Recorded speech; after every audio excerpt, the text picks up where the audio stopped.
जय हिंद। आज के विषय में समझेंगे कि आखिर बीजेपी क्यों लाना चाहती है यूसीसी और ऐसे में मुस्लिमों को क्या चीज़ का आपत्ति आ रहा है कि ये लोग प्रोटेस्ट तक में उतरने को तैयार हो जाते हैं। या ऐसा तो मामला नहीं कि सुप्रीम कोर्ट खुद प्रमोट कर रहा है यूसीसी को या फिर रिक्वेस्ट कर रहा है गवर्नमेंट से।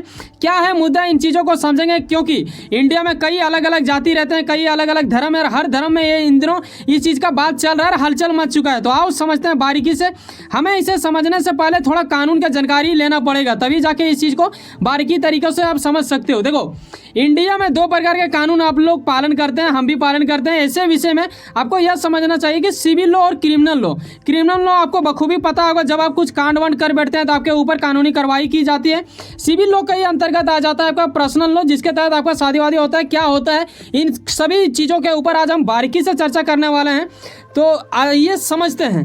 दरअसल देखो, सुप्रीम कोर्ट खुद इसे प्रमोट कर रहा है। अब अंदाजा लगाओ कि जो कानून का मतलब है उच्च स्तर माना जाता है, वो अगर खुद ही कोई चीज़ को प्रमोट करने लगे तो ऐसे विषय में लोगों को ये बुरा कैसे लग सकता है। क्योंकि देखो, जो अगर मान लो आप अपने घर में हो, आपका पापा जी अगर कोई चीज़ आपको बोल रहे हैं तो वो आपके भले के लिए बोलेंगे, ना कि आपके गलत के लिए। उसी तरह सुप्रीम कोर्ट खुद कहते हैं, और ऐसा लिखा हुआ भी है कि जब आप आर्टिकल पढ़ते हैं तो आपको 44 आर्टिकल में मिल जाएगा। आर्टिकल 44 में जाके देख लेना, ऐसा चीज़ को जिक्र किया गया है कि इसे मतलब लागू किया जाना चाहिए, लेकिन आज तक ये नहीं हो पाया। कब से नहीं हो पाया और कब से ये मामला चल रहा था, इन विषयों के ऊपर चर्चा करेंगे। आपको यह भी याद होना चाहिए कि पिछले ही कुछ दिन पहले मैंने एक वीडियो लाया था जिसमें स्पष्ट रूप से मैंने बताया था कि पीएम मोदी के द्वारा मेरा बूथ सबसे मजबूत के प्रोग्राम में इन्होंने बोला था इस चीज़ के ऊपर, यूसीसी के बारे, और उसमें मैंने बारीकी से समझाया था कि क्या चीज़ में इन्होंने बोला था। लेकिन आज हम समझेंगे कि आखिर वो वाकई में यूसीसी होता क्या है और कैसे हम उस चीज़ को बारीकी से समझ सकते हैं, कैसे वो हमारे लिए अच्छा होगा या फिर बुरा होगा। इन चीज़ों के ऊपर समझेंगे। साथ में यहाँ यह भी समझेंगे कि कितने पार्टी इसमें सपोर्ट में है और कितने इनके विरोध में है।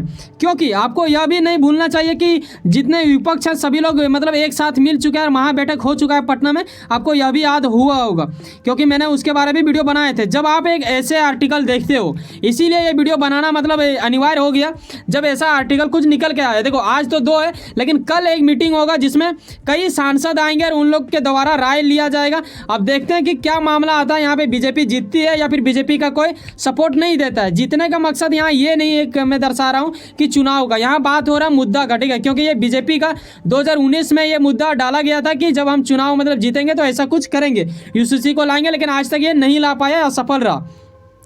तो यहाँ यह भी आप देख लो कि करीब 8.5 लोगों से ये मतलब राय ले लिया गया है यूसीसी के बारे में। अब क्या राय दिया है उन लोगों ने, पॉजिटिव में आया है राय या नेगेटिव में, ये चीज़ अभी जिक्र नहीं किया गया है, लेकिन ये चीज़ चर्चा मतलब चल रहा है। ऐसे में काफ़ी ज़्यादा चिंता विषय वाली बात यह है कि वाकई में क्या बीजेपी ये सब कर पाएगी।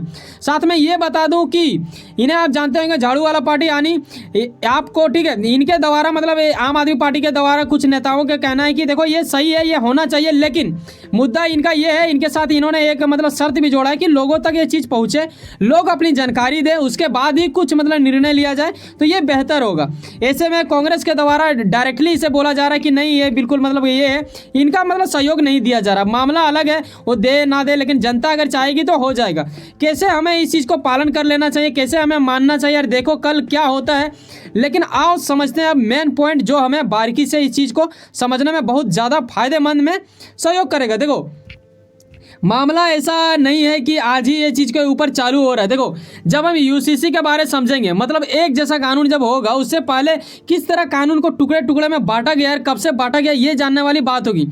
आज़ाद हम लोग हुए थे 1947 में, बखूबी आपको पता होगा, लेकिन उसके बाद ही 1948 में पहली बार हिंदू कोड बिल पेश किया गया था। लेकिन इन चीज़ों के ऊपर आपको देखो, अगर आप मुस्लिम है ना, तो आपको यहाँ समझना चाहिए एक चीज़ जो आप लोग बारीकी से नहीं समझते हो, वो ये चीज़ करते हो हमेशा भूल, कि आप बोलते हो कि हिंदू तो कर रहा है बीजेपी या फिर ये कर रहा है वो कर रहा है। इस मतलब इस चीज़ को आप लाइनिंग को पढ़ो ध्यानपूर्वक। यहाँ इस चीज़ को इसलिए लाया गया था, हिंदू कोड बिल को पेश किया गया था, ताकि हिंदू महिलाओं के साथ जो गलत हो रहा था, जैसे सती प्रथा था, वो लोग जल जाती थी अगर उनका पति जलता था। देखो, इसमें धार्मिक भी है, वो चीज़ बहुत लोग पवित्र भी मानते हैं। आज भी कई लोग ऐसे विचारधारा वाले मिलेंगे, लेकिन ये रूढ़िवादी हो चुका है। अभी जो लेटेस्ट आपको समझना चाहिए वो ये है कि ये सब जो गलत चीज़ें था, घूंघट प्रथा था, इन लोग को हटा दिया गया था। तो आज जब ये हिजाब हिजाब पे लोग मतलब बोलते हैं तो इन लोग को मतलब चिढ़ लग जाता है मुसलमानों को। तो ये चीज़ समझो, 1948 में हिंदू इतना ज़्यादा अपडेट हो गया था कि वो अपने चीज़ों को बदलने लगा था। तो ऐसे में आपको भी बदलना चाहिए। ऐसे में उस वक्त तो ये पास नहीं हुआ हिंदू कोड बिल, लेकिन आगे चल के इन चीज़ों के ऊपर काफ़ी ज़्यादा मतलब ये करने लगे। सभी हिंदू लोग मिलकर ये चीज़ को तय किया और वहाँ पे जो पार्लियामेंट में जो रहते हैं उस टाइम नेहरू जी सबका मतलब काल चल रहा था। तो उस टाइम क्या होता है कि 4 अलग अलग टुकड़ों में इसे बांट के पेश किया जाता है। ये सब पास है, ठीक है। जिसमें पहला आप देखते हो कि यहाँ पे हिंदू मैरिज एक्ट यहाँ पे नजर आ रहा है आपको। इसी के तहत आपका शादी होता है हिंदू रीति रिवाज से, ये आपको बखूबी पता होना चाहिए। और कई सारे जैसे आप किसी को गोद लेते हो तो ये सब चीज़ का जो कानून है यहाँ पे आप ले सकते हो स्क्रीनशॉट, जाके आप देख सकते हो, विजिट भी कर सकते हो आपको किसी चीज़ से मतलब जानकारी लेना है तो आइए समझते हैं कि आखिर देखो हिंदू रीति रिवाज में एक जन्म का नहीं होता है बेटा, यहाँ पे 7 जन्मों का होता है।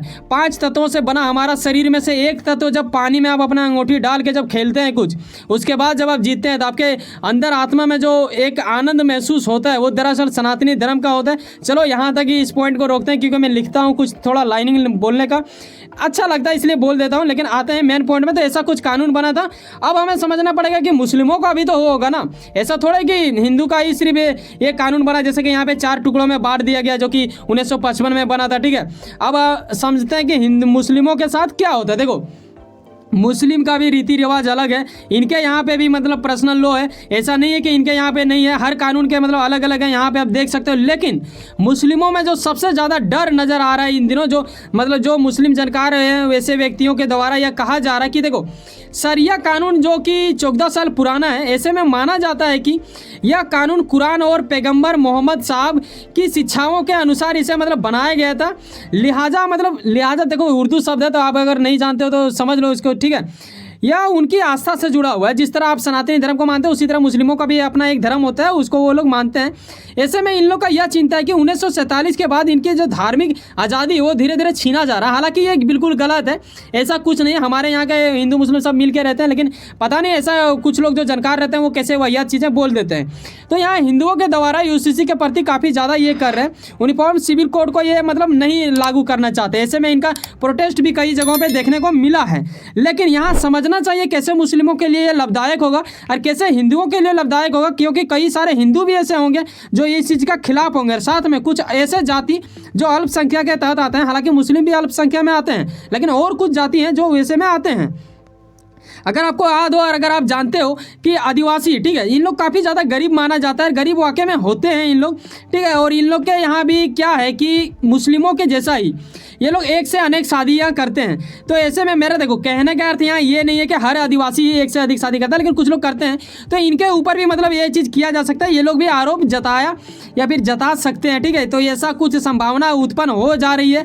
तो आइए समझते हैं कि किन चीज़ों के मतलब आने से बेहतर होगा। देख यूसीसी का खुद सुप्रीम कोर्ट प्रमोट करता है, तो मेरे अनुसार तो लागू होना चाहिए। आप भी अपनी राय दे सकते हो और इससे क्या फ़ायदा होगा, तो आओ इनके विषयों के ऊपर चर्चा करेंगे। आपको याद होगा जब मोदी जी के द्वारा मेरा बूथ में सबसे मजबूत में जब इन्होंने चर्चा किया था तो इन्होंने याद दिलाया RRR का, कैसे RRR को तलाक तलाक तलाक बोल के मतलब तलाक किया जाता था मुस्लिम महिलाओं के ऊपर। काफ़ी ज़्यादा मतलब ये क्या बोला, मतलब घिनौना हरकत एक था कि किसी को भी मतलब शोषण किया जाता था ऐसे करके। तो इन लोग जब आज़ाद हुए तो काफ़ी ज़्यादा बेहद खुशी मनाए ये लोग। लेकिन अब वक्त आ गया था कि बीजेपी के द्वारा और कुछ किया जाए, क्योंकि बीजेपी ने 2019 के चुनाव में ये मुद्दा भी रखा था यूसीसी के बारे में, ठीक है। तो ये कहीं ना कहीं इस बार भी चुनाव आने वाला है तो उससे पहले ये कुछ कर रहा है। अब संभावना ये जताया जा रहा है कि कितने चीज़ों में बदलाव किया जा सकता है जब यूसीसी लागू हो जाएंगे। देखो पहली बात तो शादी का कानून अभी भी तय है, लेकिन उस प्रकार नहीं है। हर मुस्लिमों का अलग है, सिख का अलग है, और ये सभी का अलग अलग मतलब रीति रिवाज से होता है, और सबका मतलब तलाक वाला का कानून अलग अलग है। लेकिन अब जब यूसीसी आ जाएगा तो अंदाज़ा लगाया जा रहा है कि पहली बात तो ये कि शादी का कानून मतलब ये कर दिया जाएगा, ठीक है। मतलब उम्र को आपको तय कर दिया जाएगा, एक उम्र दिया जाएगा जिसे सभी को मानना ही पड़ेगा। और तलाक के आधार पर जितने भी नियम जुड़े हुए हैं उस चीज़ का भी कानून बनाया जाएगा। तलाक से जुड़े मतलब प्रोसीजर जो होते हैं वो मतलब यहाँ पे आप देख सकते हैं 10 स्टेप है। परिवार नियोजन के साथ भी जो जुड़ा है वो सब भी होगा। पति पत्नियों के बीच में जो संख्या होता है, बच्चों को लेके गोद लेना, ये सब सभी मामलों में तलाक के प्रति और खास करके उन चीज़ों के ऊपर भी होगा। जैसे कई बार क्या होता है कि आपका संपत्ति बंटने लगता है, उस विषय में काफ़ी ज़्यादा लड़ाई होता है। इंडिया में अगर आप देखोगे ना, ज़्यादातर आप जाओ मतलब कोर्ट में जाके मतलब रिसर्च करने की अगर कोशिश करोगे, ज़्यादातर बंटवारे को लेकर काफ़ी ज़्यादा विवाद आने को देखने को मिलता है। तो यूसीसी आने के बाद हो सकता है संभावना है कि आपका जो बढ़ता है, जैसे खाना भी अगर आप बांट रहे हो, देख रहे हो 2 चम्मच लगा हुआ है बेटा, अब किसका हक है और किसका कोई छीन रहा है ये तो तभी पता चलेगा। लेकिन ये आने के बाद ये भी थोड़ा मतलब अच्छा तरीका से हो जाएगा। आर्टिकल 25 के तहत ही आपको मिलता है मौलिक अधिकार, जिसमें आप धार्मिक के प्रति थोड़ा आज़ाद महसूस करते हैं और अपनी काम करते हैं। यहाँ तक कि गैर नागरिकों को भी ये चीज़ उपलब्ध कराया जाता है, जो कि इंडिया में ही होता है। बेटा आप चाइना जाओगे ना तो आपको पता चलेगा वहाँ कैसा कुछ होता है। फिर भी हम लोग नहीं समझेंगे तो फिर कब समझेगा। मेरा मानना है कि यूसीसी को लाना चाहिए, ये बिल्कुल सही है। जब सब लोग एक बात ये समझो ना, देखो मुसलमानों का अक्सर मतलब सभी मुसलमान नहीं, लेकिन कुछ मुसलमानों को क्या कहना रहता है, बीजेपी प्रमोट करता है सनातनी धर्म को। जब देखो यूसीसी आ जाएगा तो एक ही जैसा कानून बन जाएगा, तो ना जात पात रहेगा ना होती रहेगा, तो उसके बाद आप ही लोग का फायदा होगा, हमारा भी फायदा होगा, आप सभी को फायदा होगा, हिंदू मुस्लिम सिख ईसाई सब लोग भाई भाई हो जाएंगे। लेकिन कई लोगों का ये भी कहना है कि नहीं भाई ये भाई भाई नहीं हो सकता। अब देखो यहाँ एग्जाम्पल का देखो कई चीज़ हो सकता है। अब अगर आपको उस ओर से मतलब बोल दूँ आपकी ओर से, तो मैं ऐसा भी बोल सकता हूँ कि देखो देसी मुर्गी और पोल्ट्री मुर्गी में फ़र्क होता है। बेटा आप समझदार हो, खाते आप भी होंगे तो आपको पता है, नहीं खाते तो अच्छी बात है, मतलब जीव जंतुओं को नहीं मारना चाहिए, चलो अलग बात होता है वो। मैं ना हिंदू का सपोर्ट कर रहा हूँ ना मुसलमान को। यहाँ जो नॉर्मल होना चाहिए, जो देश का कानून बोलता है वो चीज़ का पालन करें। और वैसे लड़कों को और लड़कियों को, जो लोग आजकल ये चीज़ ज़्यादा देखा जाता है कि आप अपने फैमिली से दूर अकेले में रहते हैं, ठीक है, जिसे आप शायद बोलते हैं कि लिविंग रिलेशनशिप, तो ये चीज़ पे भी मतलब कानून बन सकता है। आपको फैमिली को बताना पड़ेगा, तो ये आपके लिए एक गहरा असर होगा। तो बेटा ये चीज़ जो कर रहे हो, ये सब चीज़ आपसे छीना जा सकता है। यूसीसी आएगा तो आप लोग के प्रति भी थोड़ा निगरानी रखा जाएगा। ये जब पास हो जाएगा तो मोदी के पास देखो धूल वूल तो उड़ता ही है, लेकिन शायद फूलों की बारिश हो जाए, क्योंकि इन्होंने जो कहा था वो चीज़ अगर कर लिया तो ये हो जाएगा। अब देखो 3 तारीख को क्या होता है, यानी कल का बैठक होगा। वैसे सुनो ना कहीं आप कुछ ना कुछ काम करते होंगे, यकीनन अपने काम के प्रति काफ़ी ज़्यादा उम्मीद रखते होंगे, यकीनन आपका मेहनत आपका मंजिल बन के मिले। वैसे सुनो ना, सब्सक्राइब कर लो पावर ऑफ चांस और जुड़े रहो मुझसे। चलो मिलते हैं किसी नेक्स्ट वीडियो में, लेकिन जाने से पहले एक बात, सब्सक्राइब बिल्कुल फ्री होता है, कर लो। अपनी मेहनत की कदर करते हो, हमारा भी मेहनत समझें। एक वीडियो रिसर्च करना, तैयार करना, फिर एक सरल शब्दों के तहत आप तक मैं पहुंचाता हूं।